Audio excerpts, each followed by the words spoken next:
Hello everyone, कैसे हो आप सभी? आई होप आप बहुत ही अच्छे होंगे। तो आज की इस लेक्चर में मशीन लर्निंग सब्जेक्ट का पांचों यूनिट का मैं आपको वेरी इंपॉर्टेंट क्वेश्चन यहाँ पे बताने वाला हूँ।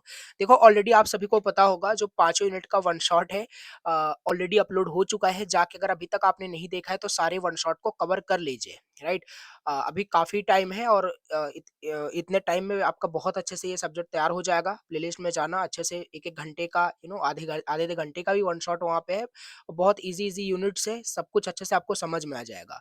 और पढ़ना आपको इस वाले इजी नोट से है जो बहुत इजी लैंग्वेज में लिखा है। हर एक कॉन्सेप्ट आपको यहाँ पे समझ में आ जाएगा और बहुत जल्दी से आप पढ़ सकते हो। तैयार हो जाएगा आपका पूरा सब्जेक्ट ही। ठीक है, तो लिंक डिस्क्रिप्शन बॉक्स में दिया है, जाके नोट्स भी डाउनलोड कर सकते हो।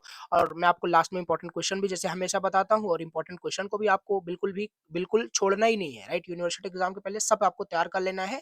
और अगर सिलेक्टेड पढ़ना चाहते हो कि कौन कौन सा क्वेश्चन खाली मैं पढ़ लूँ, राइट, पूरा नहीं ही पढ़ना है तो खाली वेरी इंपॉर्टेंट जिसके आगे लगा हुआ है वही पढ़ लेते हो, तब भी आपका काम हो जाएगा। काम हो जाएगा इन द सेंस कि आप पास हो जाओगे। बट नहीं, मैं आपको सजेस्ट करूंगा, बहुत छोटी यूनिट है, पूरा पढ़ के जाओ सिलेबस, जैसे कोई मतलब रिस्क ना हो, चांसेस मतलब अच्छे हो कि आप मार्क्स बहुत अच्छे आपके गेन हो जाए। ठीक है, चलिए डिस्कस करते हैं। देखो, 5 यूनिट इसमें था।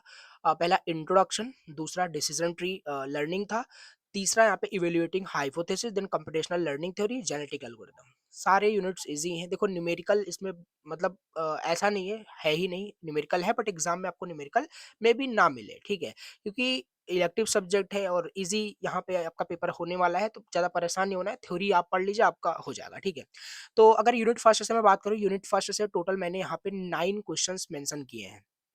अगर इंडिविजुअली 9 क्वेश्चन को भी पढ़ लेते हो तो यूनिट फर्स्ट आपका ऑलमोस्ट 100% आपका तैयार हो जाएगा, क्योंकि सारे टॉपिक्स मेंशन है। इसमें भी देखो, जो बहुत ज़्यादा इंपॉर्टेंट है, वेल डिफाइंड लर्निंग प्रॉब्लम पूछा जाता है, इसके कंपोनेंट्स, राइट, इसका रोल क्या है, मतलब रोल क्या है इसका। ठीक है, अ, तो मशीन लर्निंग में वो सब यहाँ पे पूछा जाता है। और बात करें यहाँ पे find S algorithm, most important है। तो जो वेरी इंपॉर्टेंट जहाँ लिखा हुआ है ना, उसको जरूर आपको तैयार करना है, कैसे भी करके उसको पढ़ लेना है। इन सब का सॉल्यूशन कहाँ मिलेगा? वन शॉट के अंदर, नोट्स में। ठीक है, तो वन बाय वन इसे पढ़ने वाला नहीं हूँ, 9 क्वेश्चन है, तैयार होने चाहिए। Right, must. Then second unit की मैं बात करूँ, decision tree learning. Okay, decision tree learning की मैं बात करूँ, 15 क्वेश्चन यहाँ पे इंपॉर्टेंट है। ये थोड़ा बड़ी यूनिट है। ओके, बट इसमें मैं बात करूँ जो बहुत सारे क्वेश्चंस में एग्जाम में आ सकते हैं और आएंगे। राइट, जैसे मैं एक आपका एल्गोरिदम करके है, ये देखो, decision tree algorithm, ID3C 4.5 card सब बताया था। ये बहुत इंपॉर्टेंट है, पूछा जाता है। ओके, और भी बहुत सारे हैं, जैसे यहाँ पे देखो, लर्निंग क्या होता है आर्टिफिशियल न्यूरल नेटवर्क में, सुपरवाइज्ड अनसुपरवाइज्ड रीइंफोर्स, इन पूरा डिटेल्स एक्सप्लेन करने के लिए एग्जांपल से मैंने बताया था वहाँ पे। ठीक है, तो पढ़ना है आप सभी को। बैक प्रोपोगेशन एल्गोरिथम क्या होता है, इसमें क्या-क्या स्टेप्स इसके यानी वर्किंग आपसे पूछ रहा है, राइट? पता होना चाहिए ये सारी चीज़ें। तो इस 15 क्वेश्चन को भी आपको पढ़ लेना है। ओके, देन थर्ड यूनिट की मैं बात करूँ, इवैल्यूएटिंग हाइपोथेसिस, ये बहुत छोटी यूनिट है। ओके, अ, तो इसमें टोटल क्वेश्चन की मैं बात करूँ, 7 क्वेश्चंस हैं। इसमें भी सेलेक्टेड अगर मैं बात करूँ जो बहुत इंपॉर्टेंट है, सैंपलिंग करके है यहाँ पे। कहा गया, ये देखो, what do you mean by sampling, sampling frame और इसके स्टेप्स क्या है और इसके मेथड सैंपलिंग के क्या होते हैं। यही एक क्वेश्चन रिपीटेड टाइम पूछा जाता है।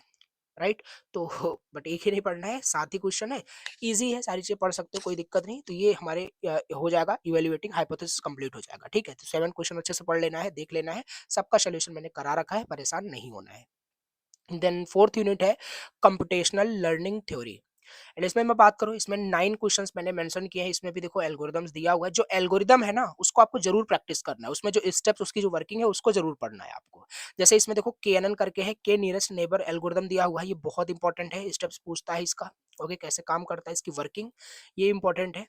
Right, mistake bound model of learning, ये भी इंपॉर्टेंट है। तो जिसके आगे वेरी वेरी इंपॉर्टेंट लिखा हुआ है, उसको मस्ट आपको पढ़ना ही है। ओके, द लास्ट यूनिट है जेनेटिक एल्गोरिदम। ओके, इसमें बात करें 10 मतलब कि यहाँ पे क्वेश्चन मैंने मेंशन किए हैं। इसमें भी बहुत इंपॉर्टेंट जो है क्वेश्चन फर्स्ट, जेनेटिक एल्गोरिदम क्या है, फ्लो चार्ट यानी वर्किंग बताइए, पूरा डायग्रामेटिकल मैंने आपको समझाया था, एक्सप्लेन किया था, बेनिफिट्स एंड लिमिटेशन ऑल्सो। जो आपको मस्ट क्वेश्चन को तैयार करना है। ओके, जेनेटिक प्रोग्रामिंग क्या होता है, इसके टाइप्स कितने होते हैं, सब बताया था। तो ये सब भी आपको यहाँ पे पढ़ना है। तो ओवरऑल यहाँ पे अगर मैं बात करूँ, सारे क्वेश्चंस मैंने आपको बता दिए। राइट, और इसी पीडीएफ में आपको यहाँ पे पीवाईक्यूज भी मिल जाएगा। तो सब आपको ये पीडीएफ डाउनलोड कर लेना है, टेलीग्राम पे मैंने अपलोड कर दिया है, जाकर डाउनलोड कर सकते हो, व्हाट्सएप ग्रुप में भी मैंने शेयर कर दिया है। ओके, सो इस तरीके से मशीन लर्निंग का कंप्लीट सिलेबस यहाँ पे हमने कर लिया complete. So link description box में है। राइट? जाके अच्छे से मशीन लर्निंग का सब्जेक्ट पढ़ो, अदर भी सब्जेक्ट अगर पढ़ने हैं तो जाके प्लेलिस्ट को ज़रूर चेकआउट कर सकते हो। और नोट्स डाउनलोड करने हैं, so link is given in the description box, go and download, okay? तो ये था important question machine learning subject का। आई होप आपको लेक्चर समझ में आया होगा। अगर कोई भी डाउट होता है so let me know in the comment box. चलिए मिलते हैं नेक्स्ट वीडियो में। फर्स्ट टाइम चैनल विजिट करो तो प्लीज़ सब्सक्राइब करना और फ्रेंड्स के साथ ज़रूर शेयर करना। चलिए मिलते हैं नेक्स्ट वीडियो में। Thank you.